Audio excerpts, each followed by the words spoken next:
मेरी दोस्त जिनके पिता ना तो शादी में आए और शादी से लेकर आज तक उनसे कोई बातचीत नहीं कर रहे हैं। जैसे आप जान रहे हैं अभी पितृपक्ष का समय चल रहा है। अचानक से एक दिन मेरी उस दोस्त को उसकी माँ का फ़ोन आता है और वो कहती है कि तुम्हारे पापा तुम्हें बुला रहे हैं, जल्दी से आ जाओ। वो झट से पास ही में दिल्ली में रहती, तुरंत अपने मायके पहुँच गई। वो मायके जो शादी के बाद से वो जाने में पापा की मौजूदगी में डरती थी, उस मायके पहुँच गई और जाते जाते डरते डरते पूछ रही कि मम्मी पापा गुस्से में तो नहीं है? या नहीं नहीं गुस्से में नहीं है। तो जाती हैं और जैसे ही देखती हैं बेड पे पिताजी हैं और अचानक से पापा अपनी बाहें खोल के अपनी बेटी का इंतज़ार करते हैं, गले लगा लेते हैं। दोनों बाप बेटी खूब रोते हैं। इस तरह से रोते हुए एक दूसरे को प्यार करते हुए पूरी रात बीत जाती है।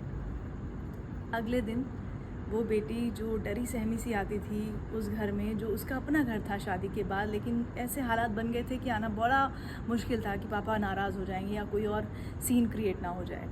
उसने पापा से पूछा कि पापा आप तो मेरी शादी में भी नहीं आए थे और अचानक से ऐसा क्या हुआ, आपने मुझे फ़ोन करके बुलाया।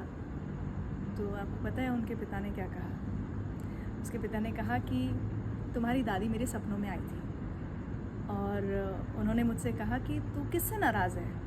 तू उस बेटी से नाराज़ है जिसने तेरी हर बात का ध्यान रखा है, तेरे नाखून काटने से लेकर तेरे तमाम जो कपड़े तुझे चाहिए, किस साइज़ के चाहिए, तुझे और किस किस चीज़ की ज़रूरत है, तुझे खाने में क्या पसंद है, सब कुछ तेरी बेटी तेरा ख्याल रखती थी। और उसने एक अपनी बात रखी और तूने उस बात को इनकार कर दिया।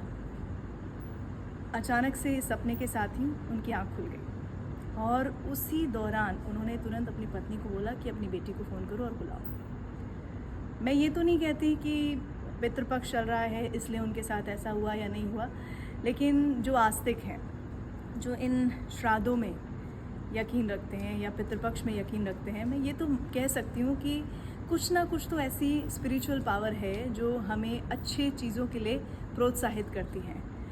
तो दान पुण्य करना हमें कहा जाता है, कि ये वो वक्त होता है जब हम बुज़ुर्गों का सम्मान करें, उन्हें अच्छे से याद करें। तो मैं तो मानती हूँ कि ये एक ब्लेसिंग ही है और अगर आप कुछ कर सकते हैं तो ज़रूर इन दिनों में अपने पूर्वजों के लिए करिए, क्योंकि वो जो आपके पूर्वज हैं ना, वो हमेशा आपको आशीर्वाद देते हैं और इस वक्त किया गया आपका सम्मान उनके लिए और ज़्यादा आपको फलदायी होता है।